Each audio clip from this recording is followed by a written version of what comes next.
အမြောက်တဲ့သုံးလေးကိုအရခတက်တော်နဲ့ဘူပေါင်းတက်တွေဝိုင်းဝန်းပိတ်ဆို့တိုက်ခိုက်နေတဲ့တရင်အမြောက်တဲ့သုံးလေးကြာရှုံးတော့မှာကိုစိုးရိမ်တဲ့အတွက်တိုက်စစ်ဌာနချုပ်အတွင်းမှာရေရာချင်တဲ့တရင်နေပြည်တော်မှာဖောက်ထွင်းခိုးယူခံရတဲ့နေပြည်တော်စစ်ရုံးချုပ်ဒုတိယဗိုလ်ချုပ်ကြီးကိုဦးရဲ့နေအိမ်ကဏီပြည်သူ့အုပ်ချုပ်ရေးတပ်ဖွဲ့ကအရေးပေါ်ကြေညာချက်တာရီဖြင့်မုတ်ကုတ်လုံးခင်းမှာလက်နက်ကြီးတွေနဲ့ပြစ်ခတ်မှုသတင်းတွေကိုကျွန်တော်ဒီကနေ့တင်ဆက်ပေးသွားမှာဖြစ်ပါတယ်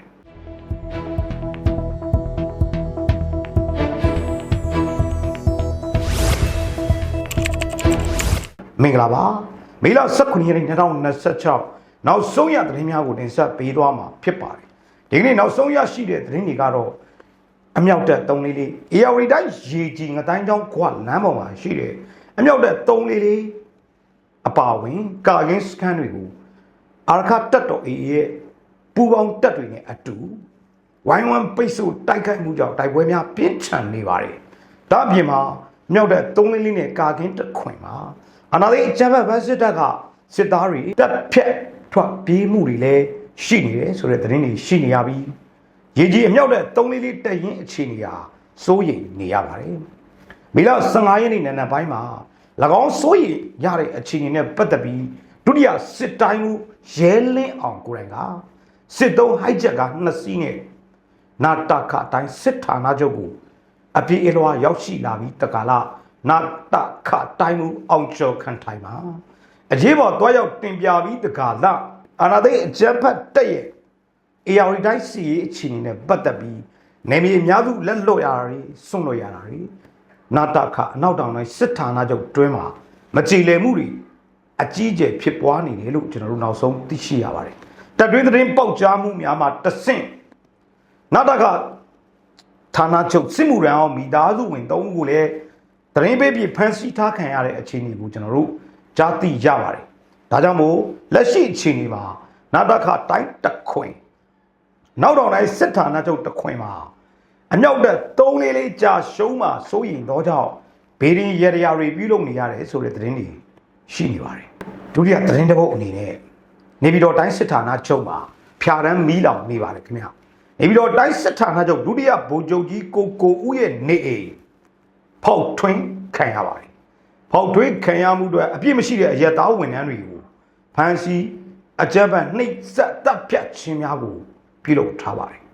နေပြည်တော်စစ်ရုံးချုပ်ရဲ့ဒုတိယဗိုလ်ချုပ်ကြီးကိုဦး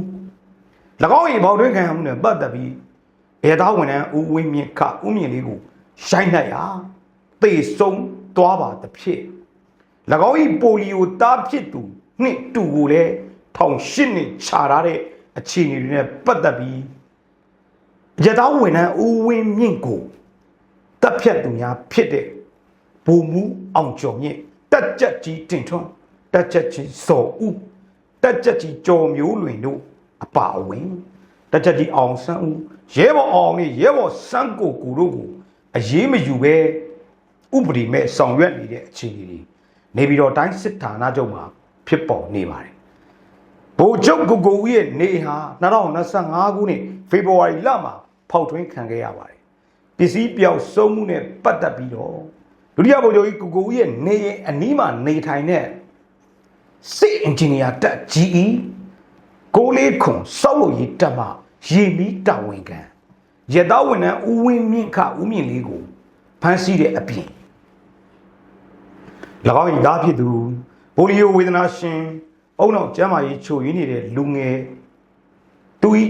စုစုပေါင်း3ဦးကိုစခန်းရုံးမှာဗိုလ်မှူးအောင်ကျော်မြင့်အဖွဲ့ကလာရောက်ဖမ်းဆီးခေါ်ဆောင်သွားခဲ့ကြောင်းသိရှိရပါတယ်ဗိုလ်ချုပ်ကိုရဲ့အိမ်မှာပစ္စည်းများပျောက်ဆုံးမှုတွေပတ်သက်ပြီး၎င်းတို့3ဦးခိုးယူသည်ဟုဆွဆွဲက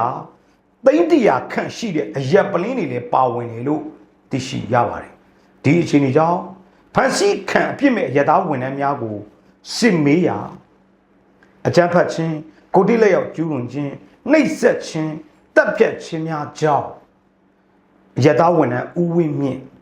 တေဆုံးသွားခဲ့ရပါတယ်။နှစ်ရက်ဆက်တိုက်မတရားညှဉ်းပန်းနှိပ်စက်မှုဖြစ်ကြောင်းကိုလည်းတွေ့ရှိရပါတယ်။ နေရစရိုက်ရေလောင်းပြီးဒုံများပြီးရိုက်နှက်ခြင်းရေကန်တို့ခေါင်းနဲ့ရေနှစ်တက်ရန်ကြိုးပမ်းခြင်းခါတွင်အုတ်ခဲကြိုးပစ်ချီကတညာလုံးဒူးထောက်သွားခိုင်းခြင်းလူမဆန်သောနီလန်းများဖြင့်နှိပ်စက်ခဲ့ရာတေဆုံးသွားခဲ့ခြင်းဖြစ်တယ်လို့ကျွန်တော်တို့သိရှိခဲ့ရပါတယ်။ဦးဝင်းမြင့်ဟာ၎င်းခိုးယူမှုမဟုတ်ကြောင်းခိုင်ခိုင်မာမာညှင်းဆန်ခဲ့တော်လဲစစ်ဆေးသူဖက်စစ်အကြမ်းဖက်တပ်မှအရာရှိများကလက်မခံပဲရိုက်နှက်စစ်ဆေးခဲ့ရာ၎င်းရိုက်နှက်မှုများကြောင့်ဦးမြင့်လေးမှာတန်ရာများဖြင့်စစ်ကြောရေးမှာတွင်ပွဲချင်းပြီးတေဆုံးသွားခဲ့ပါတယ်။ဒါကြောင့်မို့ဗိုလ်ချုပ်အောင်ကျော်မြင့်နဲ့အဖွဲ့ဟာ၎င်းတို့ရိုက်နှက်စစ်ဆေးမှုကြောင့်တပ်ဖြတ်တကဲ့သို့ဖြစ်သွားသောဦးဝင်းမြင့်ရဲ့တရင်ကိုဖုံးဖိရန်ဦးမြင့်လေးခဦးဝင်းမြင့်ဟာနှလုံးရောဂါအခန့်ရှိရဲ့မောပေါက်တေဆုံးခြင်းဖြစ်ကြောင်းမိသားစုတံမှာတရင်ပေးဆရာဝန်စေးစာတွင်လည်းနှလုံးရောဂါကြောင့်တေဆုံးသည်ဟုလိမ်လည်တည်စင်းထုတ်ပြန်ခဲ့ကြောင်းသိရှိရပါတယ်။အဲဒီစေယုံချုပ်တာဝန်ရှိသူတွေက၎င်းတို့ရဲ့အမားတွေကိုဖုံးကွယ်ရန်အပြစ်မဲ့သူ2ဦးကိုပြည်မနာရေးစင်းရဲစခန်းမှာ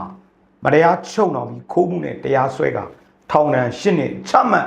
ခဲ့ပါသေးတယ်။စေယုံချုပ်တွေကလူကြီးတွေကိုလိုက်ခိုးတဲ့တခိုးကိုင်းတီးတန့်ရှိပါတယ်။အဲ့ဒီအဖွဲ့ဟာသူတို့စကန်ယုံကအရာရှိချုပ်နေသူတို့သားသမီးတွေပါပဲ။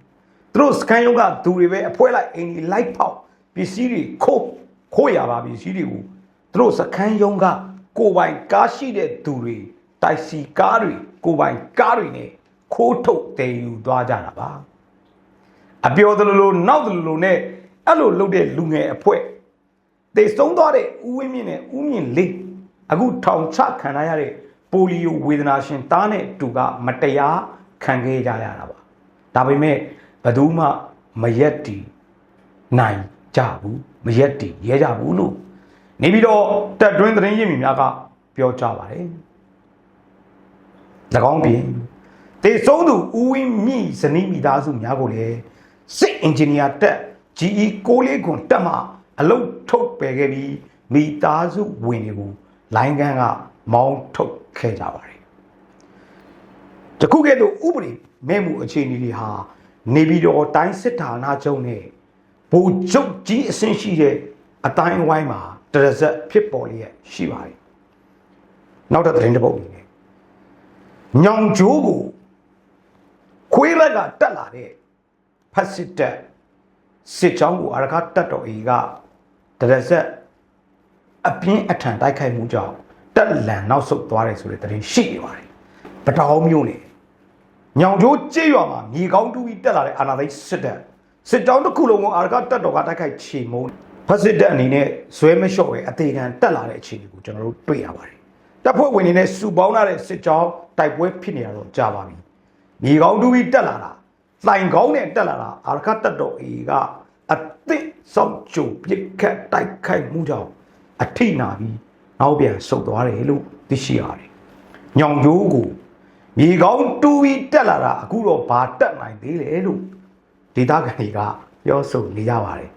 အဲ့တော့၎င်းဒေသတစ်ခွင်မှာအကြမ်းဖက်စစ်တပ်ရဲ့စစ်တီ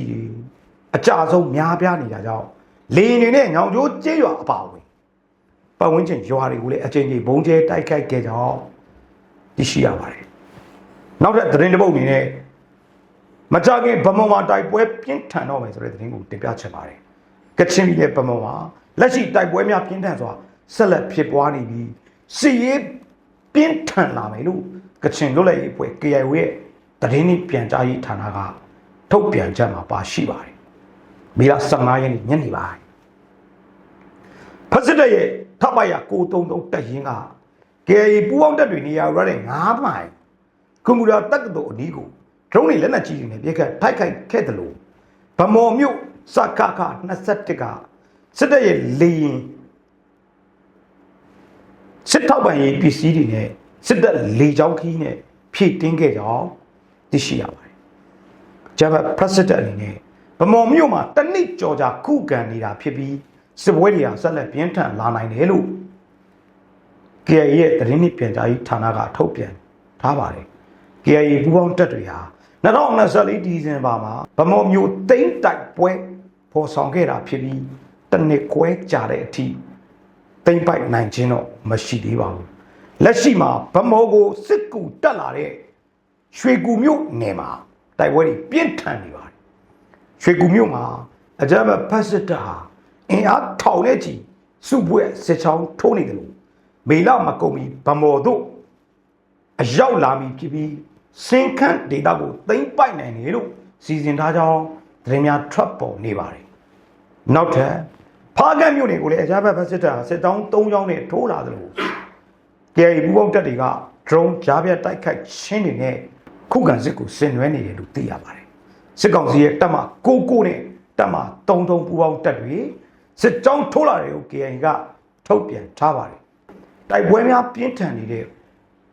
အခြေအနေမှာဖားကန့်လုံခွင်းရွာမှာလဲဖက်စစ်ဂျမတ်တပ်ရဲ့လက်နက်ကြီးနဲ့ပစ်ခတ်မှုကြောင့်နေတလုံးမီးလောင်ပျက်စီးပြီးပြည်သူ9ဦးထိခိုက်ဒဏ်ရာရရှိတယ်လို့သိရှိရပါတယ်ဖားကန့်လုံခင်းရွာကိုအကြမ်းဖက်စစ်တပ်ရဲ့ဗျူဟာကုန်းကလက်နက်ကြီးတွေနဲ့ပစ်ခတ်ပါတယ်အမှတ်၄ရက်ကွက်ကိုကြားရောက်ခဲ့ပြီးနေတလုံးအရသာပြည်သူ4ဦးနဲ့5ဦးဝန်းကျင်ထိခိုက်ဒဏ်ရာရရှိခဲ့ပါတယ်လုံခင်းရွာမှာတိုက်ပွဲဖြစ်ပွားမှုမရှိနေတဲ့ကာလဖြစ်တယ်လို့ပလောင်မော်အတွင်းရှိမြေဥယျာဉ်ရှောင်းစိမ့်ကုန်ပြီးလုံကွက်စိုက်တဲ့ကိုလည်းလင်းဖြစ်ဘုံကျဲတိုက်ခိုက်မှုတွေရှိနေတယ်လို့မော်စီစာဖျားကုန်းတာယာကုန်းဖျားကုန်းနဲ့ပလောင်မော်အနီးတစ်ဝိုက်လုံခင်းမော်စီစာကားကြီးပတ်လန်းဂရီအုပ်စုနဲ့ဆက်သွယ်ရသောလမ်းစုံနေရာတွေကိုအကြိမ်ကြိမ်ဘုံကျဲတိုက်ခိုက်နေတယ်လို့ကျွန်တော်တို့ကြားသိရပါတယ်နောက်ထပ်နေပြည်တော်သတင်းကိုကျွန်တော်ဆက်လက်တင်ပြခြင်းပါသေးတယ်နေပြည်တော်မှာကလိန်ကချစ်တွေဆရာဖကထပ်ဖမ်းဆီးပါတယ်နေပြည်တော်ကတိုင်းစစ်ဌာနချုပ်တွေကဗိုလ်မှူးတအူးဟာညီငါးကရန်အတုထုတ်လို့ဒီကနေ့ဆရာဖကဖမ်းတယ်ဆိုတဲ့သတင်းထွက်ပေါ်လာပါတယ်တခိနာတီတီကပိုင်ရှင်ရှိတဲ့မြေကွက်ကိုကရန်မိတ်တူထုံရောင်းပြီးရောင်းစားဖို့လုပ်တဲ့နာတခအနောက်တောင်တိုင်းစစ်ဌာနချုပ်ကဗိုလ်မှူးအောင်မျိုးဝင်းကိုဆရာဖကဖမ်းဆီးလိုက်ပါတယ်ဒီအမှုမှာစစ်ကောင်းဆောင်တမရမဖြစ်မီဦးတန်းထွန်းဦးလက်ထက်ကလေးကဖြစ်ပွားခဲ့တာဖြစ်ပြီးဒုတိယဗိုလ်ချုပ်ကြီးကံမြင့်တန်းနေပြည်တော်ကောင်စီဥက္ကဋ္ဌဖြစ်လာမှဗိုလ်မှူးကသူတစ်ပါးမြေကွက်ကိုကရန်အတုလုပ်ပြီးရောင်းဖို့လုပ်တာကလိန်ကချစ်တွေပေါ့ဗျာပြီးခဲ့တဲ့2024ခုနှစ်ဒီဇင်ဘာလကလည်းပုဗ္ဗတိတိမြို့နယ်နဲ့ဇရာတိတိမြို့နယ်ကမြေယာပြဿနာတွေကြောင့်ထွေးအုပ်နဲ့စီပင်ဝန်ထမ်းတွေဖမ်းဆီးခံခဲ့ရကြောင်းသိရှိရပါတယ်နောက်ဆုံးသတင်းအနေနဲ့ဒီကနေ့စီပြင်းထန်မှုကြောင့်ကဏီမြို့နယ်အရေးပေါ်အုပ်ချုပ်ရေးအဖွဲ့ကကြေညာချက်ဆောင်ထုတ်ပြန်လိုက်ပါတယ်ကဏီမြို့နယ်မှာအကြမ်းဖက်စစ်တပ်စစ်ကြောင်းဟာရွာစဉ်လက်ပြီးစစ်ကြောင်းထိုးနေပါတယ်ခြေရွာများကိုမိရှို့ပါတယ်စာတင်ကျောင်းတွေဘာသာရေးအဆောက်အဦပေါ်တွေကိုလေကြောင်းနဲ့အချိန်ချင်းဘုံကျဲနေကြပါတယ်လက်ရှိကဏီမြို့ရဲ့လုံခြုံရေးအခြေအနေကြောင့်မုံရွာချောင်းမှာယာကြီးလန်းနဲ့ကလေးဝလန်းချင်းတွင်မြစ်ကြောင်းခရီးသွားလာခွင့်ကို2026မေလ18ရက်နေ့မှာစပြီးယာယီပိတ်သိမ်းလိုက်တယ်လို့ထုတ်ပြန်ထားပါတယ်ခွင့်ပြုချက်မထုတ်မပြန်မချင်း၎င်းမိတ်မှာအတည်ဖြစ်ပြီးခွင့်ပြုချက်မဲ့ခရီးသွားလာပါကဖြစ်ပေါ်လာသောပြဿနာဟူသည်များတာဝန်ယူဖြည့်ရှင်းဆောင်ရွက်သွားမည်မဟုတ်ကြောင်းကဏီမြို့နယ်အရေးပေါ်အုပ်ချုပ်ရေးဗဟိုအဖွဲ့ကကြေညာထုတ်ပြန်လိုက်ပါတယ်ဒီနေ့နောက်ဆုံးရသတင်းများကိုကျွန်တော်လူမြတ်တော်ကတင်ဆက်ပေးခဲ့တာဖြစ်ပါတယ်နောက်နေ့ဒီမှာပြန်လည်ဆုံတွေ့ကြပါမယ်အားလုံးကိုကျေးဇူးတင်ပါတယ်